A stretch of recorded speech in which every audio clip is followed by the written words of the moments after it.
Hello students, आज हम लोग एक बहुत ही इम्पॉर्टेंट टॉपिक के बारे में बात करने वाले हैं। उसी चैप्टर चल रहा है, मैग्नेटिज्म जो चैप्टर है वही चल रहा है। उसके अंदर एक टॉपिक है torque acting on A close loop place inside a magnetic fields. हम लोगों को पता है, पिछले दिन ही हम लोग देख चुके हैं कि जो क्लोज लूप होता है, अगर एक करंट कैरिंग वायर है तो करंट कैरिंग वायर को मैग्नेटिक फील्ड में रखने से उसके ऊपर फोर्स लगता है। लेकिन अगर हमारे पास एक क्लोज लूप है, ठीक है, तो क्लोज लूप को अगर मैग्नेटिक फील्ड के अंदर रखेंगे तो उसमें कोई फोर्स नहीं लगता है। ईच एंड एवरी वायर में तो लगता है, लेकिन नेट फोर्स कितना होता है? ज़ीरो हो जाता है। ठीक है, तो मतलब वो एक जगह से दूसरे जगह नहीं जा सकते क्योंकि उसके ऊपर नेट फोर्स जीरो है। तो according to the Newton second law F equals to m a, तो एफ नेट जीरो है, मतलब उसमें कुछ एक्सेलरेशन नहीं आएगा।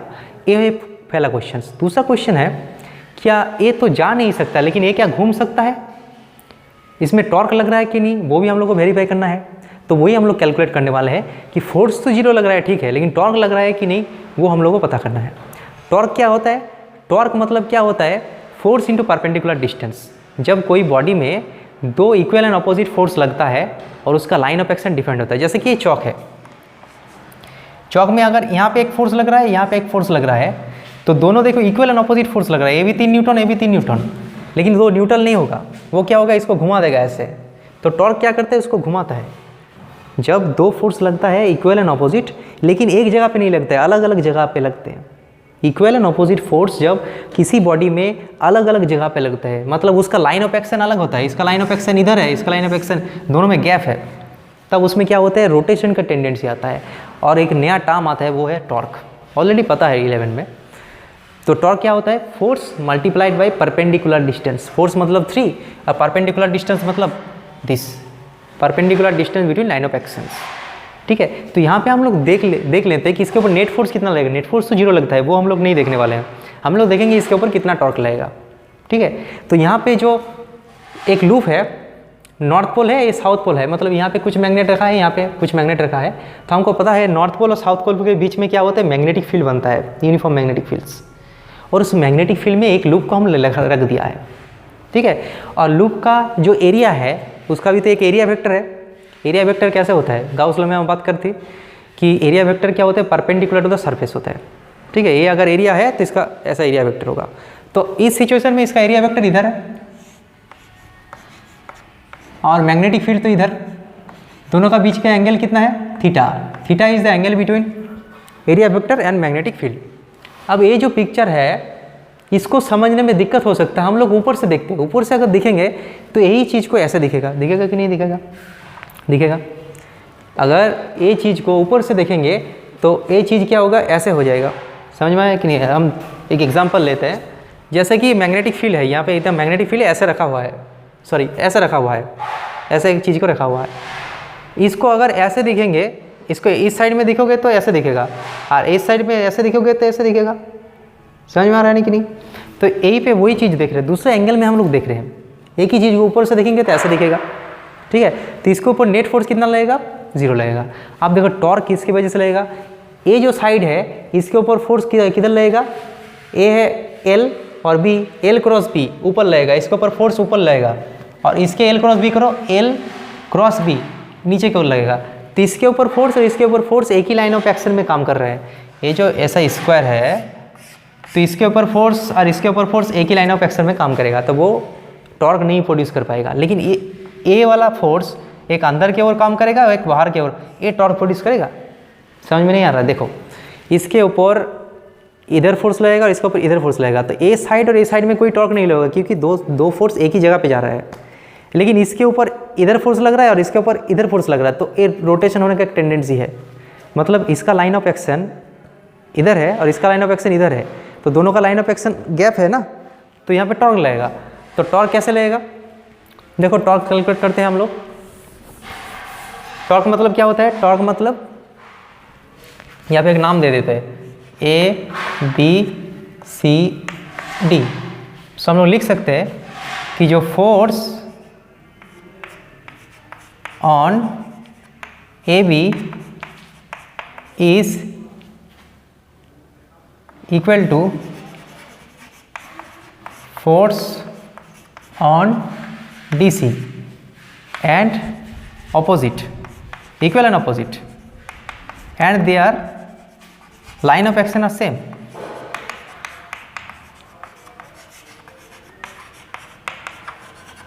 Action are same. So दो टॉर्क प्रोड्यूस नहीं कर पाएगा, लेकिन force on AD is equal to the force on BC and opposite and their line of action are different. इसको ठीक से लिख लेना. So they produce torque.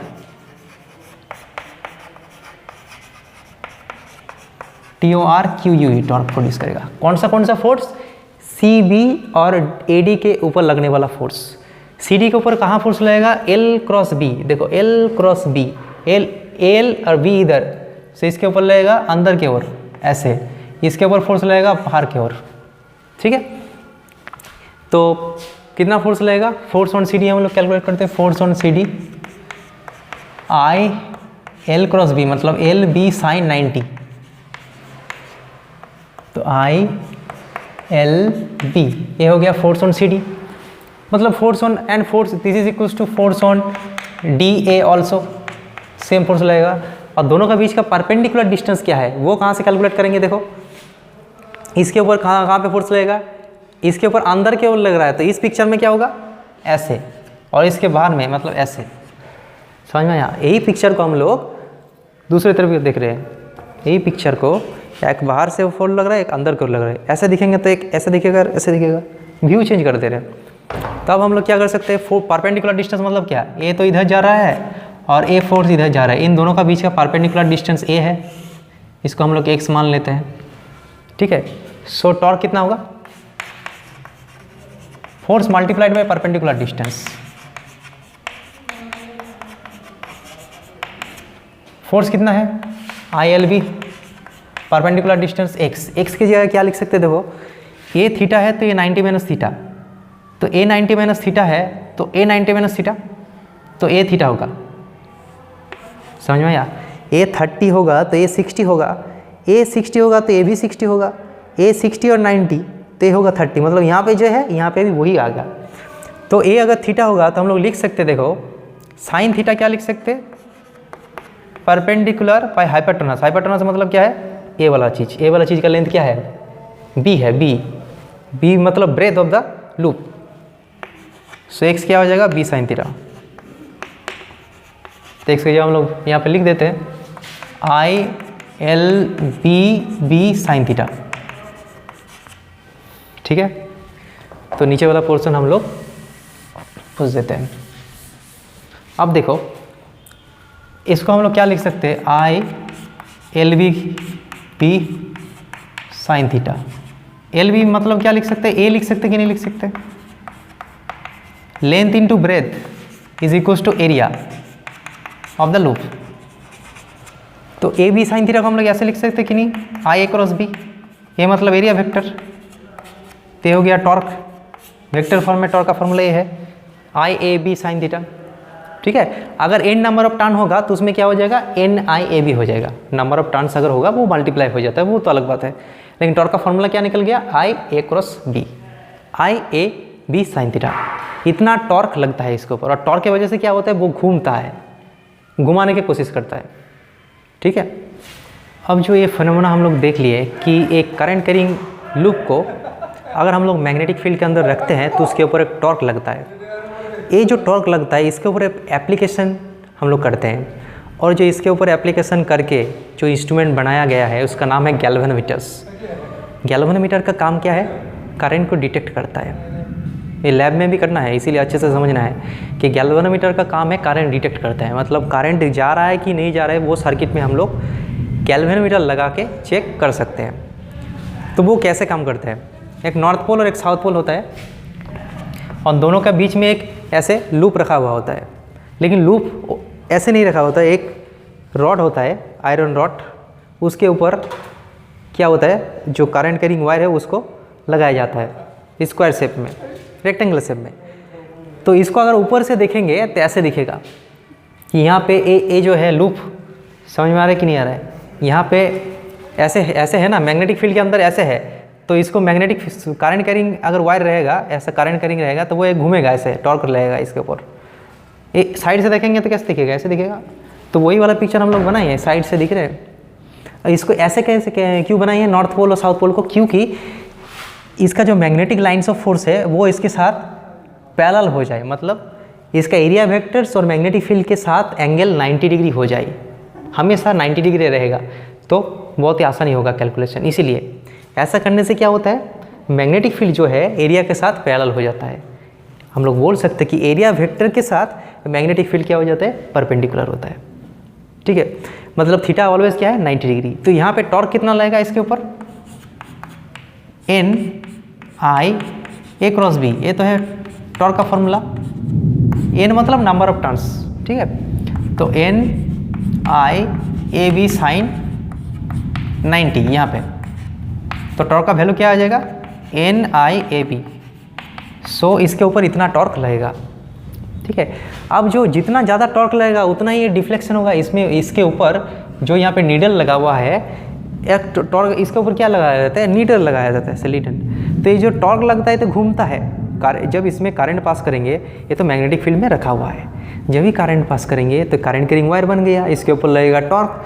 Torque लगने से ये घूमेगा, और घूमने के लिए क्या होगा, इसका जो नीडल है वो डिफ्लेक्शन होगा। तो वो जो नीडल डिफ्लेक्ट हो जाएगा तो वहाँ से ही पता चलेगा कि करंट कितना पास हुआ है। करंट पास होने से इसका डिफ्लेक्शन हो रहा है, तो कितना डिफ्लेक्शन हुआ, कितना एंगल, वहाँ से ही पता चलेगा कि कितना करंट इसके थ्रू पास हो रहा है। ऐसे हम लोग करंट को डिटेक्ट कर सकते हैं। तो ये जो टॉर्क है N I A B torque लग रहा है, वो किसके साथ प्रोपोर्शनल होगा, प्रोपोर्शनल टू थीटा होगा। जितना ज़्यादा टॉर्क लगेगा उतना ही ज़्यादा थीटा होगा डिफ्लेक्शन। लेकिन ये डिफ्लेक्शन क्या होता ही रहेगा, नहीं, एक टाइम क्या हो जाएगा, स्टॉप हो जाएगा। क्योंकि इसका जो यहाँ पर जो स्ट्रिंग है, इसका भी तो एक टॉर्सनल कांस्टेंट है। टॉर्सनल कांस्टेंट मतलब क्या, मतलब कोई भी चीज़ को हम लोग रोटेट नहीं कर सकते इनफाइनाइट तक, उसका एक इलास्टिसिटी की वजह से वो वापस आना चाहते हैं। जैसे कि एक रबर को हम ऐसे ऐसे रोटेट करके फिर छोड़ देंगे तो वो इधर आ जाता है, तो इसी तरह इसका भी तो एक टॉर्सनल कांस्टेंट है, तो उसको हम लोग इनफाइनाइट ऐसे रोटेट नहीं कर सकते, उसका लिमिट है। उसके बाद वो क्या हो जाएगा, बैलेंस हो जाएगा। ये जो टॉर्क है, टॉर्क का फोर्स और जो रोटेशन रेस्टोरिंग टॉर्क है उसका फोर्स क्या हो जाएगा, सेम हो जाएगा। तो यहाँ पे हम लोग लिखते, इसको लिखना सही नहीं है, रेस्टोरिंग टॉर्क। रेस्टोरिंग टॉर्क कितना होता है, रेस्टोरिंग टॉर्क होता है के मल्टीप्लाइड बाई थीटा। के का मतलब टॉर्सनल कांस्टेंट और थीटा मतलब एंगल ऑफ डिफ्लेक्शंस। मतलब मैग्नेटिक फील्ड का जो टॉर्क है वो उसको इधर घुमाना चाहते हैं, और जो रस्सी का रेस्टोरिंग टॉर्क है वो उसको वापस लाना चाहता है। एक टाइम ऐसा आएगा कि दोनों बैलेंस हो जाएगा, तो उस टाइम क्या हो जाएगा, N I A B is equal to K theta. ठीक है, तो ये हो गया गैल्वेनोमीटर का प्रिंसिपल, वेरी सिंपल। तो यहाँ पे हम लोग लिख सकते हैं कि theta is equal to N A B by K into I, ऐसे भी लिख सकते हैं। कई सारे रिलेशन यहाँ पे आ सकते हैं। या फिर ये भी लिख सकते हैं I is equal to K by N A B into theta, ये भी लिख सकते हैं। इसका एक नाम है कैपिटल के इंटू थीटा। ये जो के है ना, के का बोलते हैं figure of merit, figure of merit, मतलब current per unit theta is known as theta. इसको हम लोग लेबोरेटरी में कैलकुलेट करेंगे। ठीक है, हम लोगों के पास एक गैल्वेनोमीटर है जो करंट को डिटेक्ट कर सकते हैं, तो हम लोग उस गैल्वेनोमीटर को एज ए एमीटर यूज़ करना चाहते हैं। तो how to convert a galvanometer into ammeter of suitable range, उसको एमीटर एज ए एमीटर हम लोग यूज़ करना चाहते हैं। तो उसके लिए क्या करना पड़ेगा, हम लोगों को पता है कि एमीटर कहाँ पे कनेक्ट किया जाता है, सीरीज में। जहाँ पे करंट बह रहा है वहाँ पे एमीटर लगा दो, वहाँ पे उसका रीडिंग मिलेगा, बस हो गया एमीटर। तो यहाँ पे देखो एमीटर का मतलब क्या होता है, मान लेते हैं कि यहाँ पे एक करंट जा रहा है, कितना करंट जा रहा है, आई करंट। जब ये आई करंट जा रहा है तो यहाँ पे हम लोग क्या कर सकते हैं, गैल्वेनोमीटर लगा सकते हैं। क्या लगा सकते हैं, गैल्वेनोमीटर लगा सकते हैं, और यहाँ पे आई करंट निकल जाएगा। आई करंट जब इसके थ्रू पास करेगा तो ये डिफ्लेक्शन दिखाएगा, वहाँ पे करंट मिल जाएगा, हो गया गैल्वेनो एमीटर। लेकिन ऐसे नहीं होता, क्यों नहीं होता, गैल्वेनोमीटर जो होता है उसका मतलब सेंसिटिविटी होता है, वो मतलब बहुत सेंसिटिव इंस्ट्रूमेंट होता है। वो मिली एम्पियर मतलब 1 मिली एम्पियर करंट में ही बर्बाद हो जाता है, वो मतलब ख़राब हो जाता है ज़्यादा करंट गिरने से। लेकिन हम लोगों को एक ऐसा एमीटर बनाना है जिसका रेंज हो गया मान लेते हैं 5 एम्पियर, 0 से 5 एम्पियर तक वो करंट जा सकता है और वो मेज़र करेगा। तो कैसे बनाएंगे? ये तो 1 मिली एम्पियर में ख़त्म हो जाता है, ख़राब हो जाता है। तो अगर 1 मिली एम्पियर से ज़्यादा करंट पास करेगा तो ये तो ख़त्म हो जाएगा। लेकिन हम लोग को इसको मेज़र भी करना है और इसको बचाना भी है। मतलब हम लोग को क्या करना है, इसका कंट्रोल करना है, मतलब इतना करंट इसके अंदर पास नहीं होना चाहिए। तो हम लोग क्या करेंगे, एक बहुत ही स्मॉल रेजिस्टेंस इसके पैरेलल में लगा देंगे और इसका नाम क्या है, शंट रेजिस्टेंस S। इन दोनों में से ये बहुत छोटा है, ये अगर ये 100 होगा तो ये 1 है। अब देखो यहाँ पे जब करंट आएगा तो मैक्सिमम करंट किधर जाएगा, क्योंकि करंट हमेशा लो रेजिस्टेंस वाला पाथ फॉलो करता है, तो मैक्सिमम करंट इधर चला जाएगा और मिनिमम करंट इधर जाएगा। तो क्या होगा, ये बच जाएगा, बर्बाद नहीं होगा। अभी इसका वैल्यू कितना होना चाहिए उसको हम लोग कैलकुलेट करना होगा कि इसका वैल्यू कितना होना चाहिए ताकि ये बर्बाद नहीं होगा। ठीक है, तो ये जो रेजिस्टेंस होता है इसका नाम क्या है, शंट रेजिस्टेंस। तो यहाँ पे देखो क्या करते हैं, ये आई करंट आया, यहाँ पे एक करंट इधर जाएगा IG गैल्वेनोमीटर के थ्रू और बाकी करंट इधर जाएगा I माइनस IG। समझ में आया कि नहीं?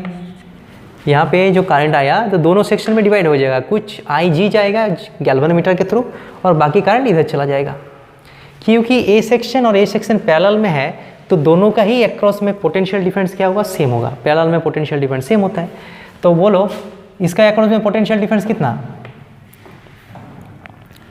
कितना बोलो, IG multiplied by G। G मतलब क्या है, G मतलब गैल्वेनोमीटर रेजिस्टेंस। गैल्वेनोमीटर का भी एक रेजिस्टेंस होता है, समझ में आया? तो I multiplied by R is equal to इसका potential difference, I multiplied by A करेंगे तो इसका पोटेंशियल डिफरेंस मिलेगा, कितना होगा, I माइनस IG मल्टीप्लाइड बाई S। बस हो गया, IG into G is equal to I माइनस IG इंटू S। यहाँ से S का वैल्यू हम लोग निकाल सकते हैं। ठीक है, तो इसका वैल्यू क्या हो जाएगा, IG into G by I माइनस IG। फॉर एग्ज़ाम्पल हम लोगों को क्या करना है कि IG जो है वो 30 मिली एम्पियर है। ठीक है, मतलब गैल्वेनोमीटर का मैक्सिमम जो करंट है वो 30 मिली एम्पियर वो जा सकते हैं, उससे ज़्यादा अगर जाएगा तो वो बर्बाद हो जाएगा। और हम लोग एक एमीटर चाहते हैं जिसका रेंज क्या होगा, रेंज ऑफ एमीटर मान लेते हैं 0 to 5 एम्पियर। मतलब मैक्सिमम कितना करंट जा सकते हैं एमीटर में, 5 एम्पियर तक। मतलब हम लोग I की जगह क्या डाल देंगे, ओरिजिनल जो करंट जाना है मैक्सिमम 5 एम्पियर, उससे कम भी जा सकते हैं, कम जाने से तो दिक्कत नहीं होगा, लेकिन हम मैक्सिमम मान के ही चलते हैं ताकि वो प्रोटेक्शन रहे। तो मैक्सिमम करंट I और IG के थ्रू कितना करंट जा सकता है, 30 मिली एम्पियर, 30 इंटू 10⁻³ एम्पियर।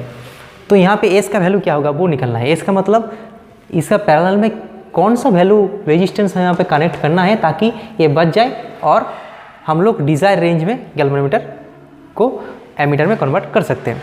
तो इसको बैठा देते हैं यहाँ पे। IG का मतलब क्या होगा बोलो, 30 इंटू 10⁻³। G का मतलब क्या होगा बोलो, G का मतलब हो गया मान लेते कि 100 और I माइनस IG, I मतलब 5 और IG मतलब 30⁻³ is equal to S। G का वैल्यू मान लेते हैं कि 100 ओम, G का ऐसा ही होता है 100, 50 से 100 तक होता है। तो यहाँ से S कैसे निकल जाएगा बोलो, S बराबर इसका वैल्यू क्या होगा, देखो 1 2 3, 3 0 कट जाएगा, 3 होगा ऊपर और नीचे क्या आएगा 5 माइनस, देखो 5 से इतना छोटा चीज़ माइनस करने से क्या होगा, 5 माइनस 0.03 क्या होगा, लगभग 5 ही होगा। तो यहाँ पे 5 ही डाल देते हैं तो 0.6 ओम, मतलब इतना 1 ओम से भी छोटा 0.6 ओम का एक रेजिस्टेंस पैरेलल में डालना है तो ही जाके हम लोग उसको कन्वर्ट कर पाएंगे। इसको लैब में भी करना है, लैब में भी है कि गैल्वेनोमीटर दिया हुआ है, उसका रेजिस्टेंस 50 ओम, उसको हम लोग 0 से 5 एम्पियर तक मेज़र कर सकते हैं, ऐसे एक एमीटर में कन्वर्ट करना है। तो कैसे करेंगे, उसका पैरेलल में एक छोटा रेजिस्टेंस लगाना है, लेकिन उसका वैल्यू क्या होना चाहिए, ऐसे हम लोग कैलकुलेट कर सकते हैं। Okay, so this is conversion of galvanometer into ammeters. Okay, अब हम लोग क्या करेंगे, conversion of galvanometer into voltmeter.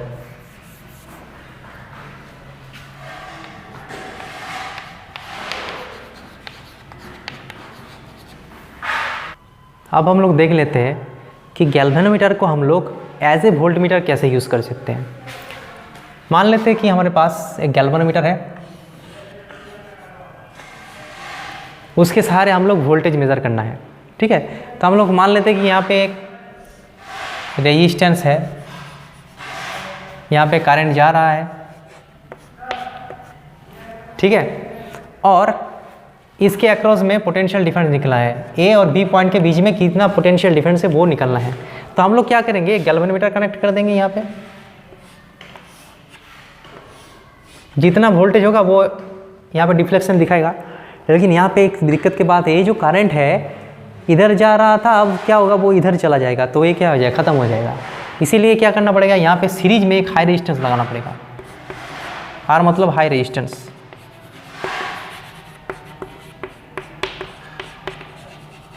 इसको लगाने से क्या होगा, मैक्सिमम करंट इधर जाएगा और मिनिमम करंट इधर जाएगा, तो गैल्वेनोमीटर बच जाएगा। क्योंकि वोल्टमीटर को हमेशा पैरेलल में लगाया जाता है, तो ऐसे लगाना होगा, और ऐसे अगर लगाएंगे तो करंट तो डिवाइड हो जाएगा ना, तो क्योंकि इसमें कम रेजिस्टेंस है तो इसमें आ जाएगा। तो इसीलिए क्या करेंगे, इसमें बहुत ही हाई रेजिस्टेंस एक लगा देंगे, ताकि सेक्शन का रेजिस्टेंस इतना ज़्यादा हो जाए कि मैक्सिमम करंट इधर में ही जाएगा, ओरिजिनल करंट का थोड़ा सा पोर्शन इधर आएगा। तो इसका दो फायदा है, एक तो है गैल्वेनोमीटर बच जाएगा, और दो है अगर मैक्सिमम का कुछ करंट इधर चला आएगा तो ओरिजिनल करंट घट जाएगा और ये पोटेंशियल डिफरेंस चेंज हो जाएगा, जिसको हम मेज़र करने के लिए आए हैं वही चेंज हो जाएगा, तो गलत हो जाएगा ना। तो इसको मतलब नहीं जाना चाहिए, मैक्सिमम करंट इधर ही जाना चाहिए, इधर नहीं जाना चाहिए। ठीक है, तो इसीलिए हाई रेजिस्टेंस कनेक्ट कर देना है। अब क्या होगा, parallel connection. So V A B क्या होगा, V A B is equal to क्या होगा, I multiplied by R plus G I G. मान लेते हैं कि I G amount of current इसके थ्रू जाएगा, बाकी इधर जाएगा, थोड़ा सा करंट जाएगा, तो I G multiplied by R plus G, वो इसका दोनों बराबर होगा। तो इसका वोल्टेज का जो वैल्यू है वो हम लोग मेज़र कर सकते हैं। अब मान लेते हैं कि 0 to 5 वोल्ट का रेंज, इतना रेंज का एक वोल्टमीटर बनाना है। गैल्वेनोमीटर का रेजिस्टेंस दिया हुआ है 100 ओम, तो यहाँ पे पूछा गया है, तो क्या हम लोग करेंगे ताकि ये वोल्टमीटर में कन्वर्ट हो जाए, तो सीरीज में एक हाई रेजिस्टेंस कनेक्ट करना पड़ेगा। कितना कनेक्ट करना पड़ेगा वो यहाँ से कैलकुलेट कर सकते हैं। और मान लेते हैं कि आई जी का वैल्यू कितना है, 10 मिली एम्पियर, मतलब गैल्वेनोमीटर के through 10 milli ampere current pass करेगा, तो वो बर्बाद हो जाएगा। तो उसको बैठा देते हैं यहाँ पे 5 वोल्ट, आई जी मतलब 10 मिली एम्पियर, आर मतलब पता करना है, जी मतलब 100, तो इधर जाएगा तो क्या हो जाएगा, R plus 100, 5 divided by 10 into 10 to the power -3, मतलब ये हो जाएगा 5000 बाई 10 मतलब 500। सो आर बराबर हो जाएगा 400। ठीक है, ठीक ठाक है कि नहीं, ये हो जाएगा 5000 बाई 10 500 400। सो 400 ओम का एक रेजिस्टेंस सीरीज में लगाना होगा, तभी जाके कन्वर्ट हो पाएगा। मतलब ये पूरा चीज़ मिला के एक वोल्टमीटर बनेगा। ठीक है, दो कंबाइन करके। इसीलिए देखो लोअर क्लास में हम पढ़े हैं कि वोल्टमीटर का रेजिस्टेंस कितना होना चाहिए, इन्फिनिटी होना चाहिए। मतलब कोई भी को करंट नहीं ड्रॉ करेगा, अगर करंट ड्रॉ करेगा तो ओरिजिनल चीज़ ही चेंज हो जाएगा। हम तो मेज़र करना है, उसको डिस्टर्ब नहीं करना है। ठीक है, यहाँ पे एक प्रॉब्लम दिया हुआ है, तो प्रॉब्लम में कैसे दिया रहता है वो थोड़ा सा देख लेते हैं, बाद में कन्फ्यूजन नहीं होगा। A galvanometer having resistance 100 ohm, 100 ohm resistance वाला एक galvanometer shows full scale deflection. ये चीज़ बहुत ही इंपॉर्टेंट है, full scale deflections at 1 milli ampere current. Full scale deflection का मतलब क्या होता है,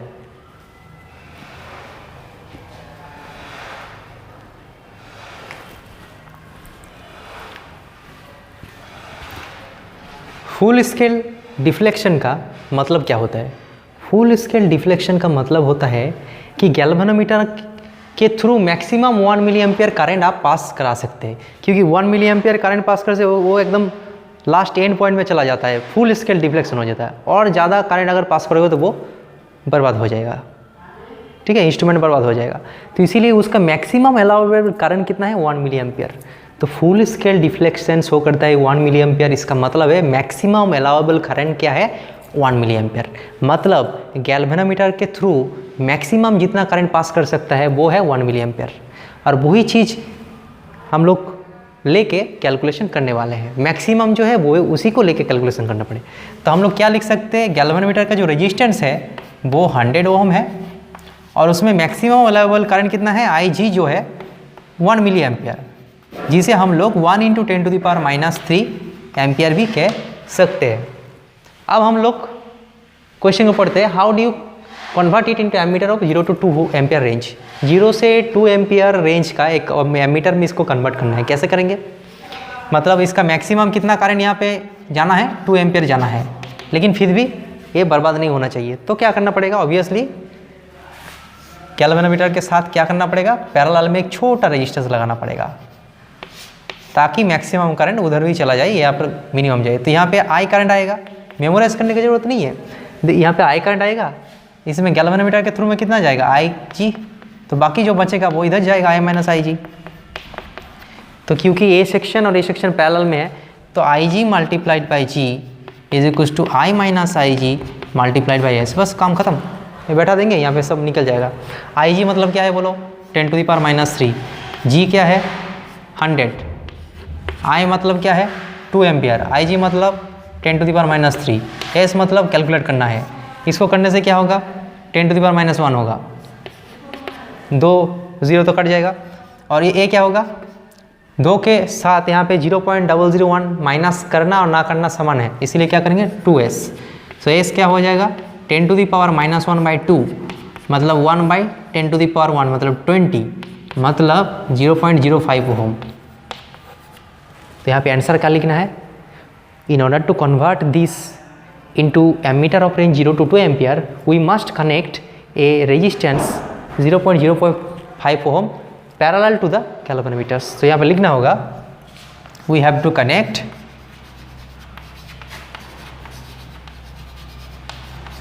a resistance 0.05 ohm in parallel with galvanometer, in parallel with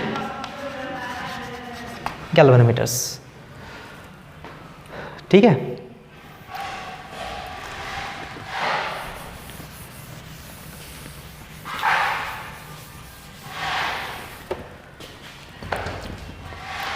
अब सेकेंड क्वेश्चन को देख लेते हैं। सेकेंड क्वेश्चन क्या है, how do you convert it into A volt meter of range 0 to 5 volt. Volt meter पे कन्वर्ट करना है, तब क्या करना है, ठीक है। तो वोल्ट मीटर करना है तो मान लेते कि यहाँ पे 2 पॉइंट है A और B, दोनों का बीच में मैक्सिमम कितना पोटेंशियल डिफरेंस हम अप्लाई करेंगे, मेज़र करेंगे 5 वोल्ट, उसको मान के ही चलते हैं। और यहाँ पे पैरेलल कनेक्शन करना होगा, एक हाई रेजिस्टेंस और एक गैल्वेनोमीटर। अगर इसको नहीं लगाएंगे तो मैक्सिमम करंट इधर चला जाएगा, एक बर्बाद हो जाएगा। तो इसे प्रोटेक्ट करने के लिए ये लगाना पड़ता है। और एक रीज़न है कि मैक्सिमम करंट इधर ना आए, हम लोग करंट को डिस्टर्ब नहीं करना चाहते हैं। अब देखो यहाँ पे क्या होगा, ये जो VAB होगा that must be equals to IG × R+G, क्योंकि A सेक्शन पैरेलल है तो दोनों का ही पोटेंशियल डिफरेंस क्या होगा, सेम होगा। मान लेते कि इस सेक्शन में गैल्वेनोमीटर के सेक्शन में IG करंट जा रहा है, तो VAB कितना होगा मैक्सिमम 5, IG मतलब 10⁻³ R मतलब 100, G मतलब पता करना है, सॉरी R मतलब पता करना है और G मतलब 100। तो यहाँ पे R + 100 करेंगे तो कितना आएगा 5 / 10⁻³ मतलब 5 × 10⁻³ मतलब 5000। सो R हो जाएगा 4900 ओम। मतलब इतना हाई रेजिस्टेंस गैल्वेनोमीटर के साथ सीरीज में कनेक्ट करना होगा। प्रीवियस केस में क्या था, गैल्वेनोमीटर के साथ स्मॉल रेजिस्टेंस पैरेलल में कनेक्ट किए थे जिसे हम लोग शंट रेजिस्टेंस बोलते थे, और यहाँ पे इसके साथ हाई रेजिस्टेंस कनेक्ट करना पड़ेगा सीरीज में। तो क्या करना पड़ेगा, वी हैव टू कनेक्ट, इसको लिखना पड़ेगा 4900 ohm with in series with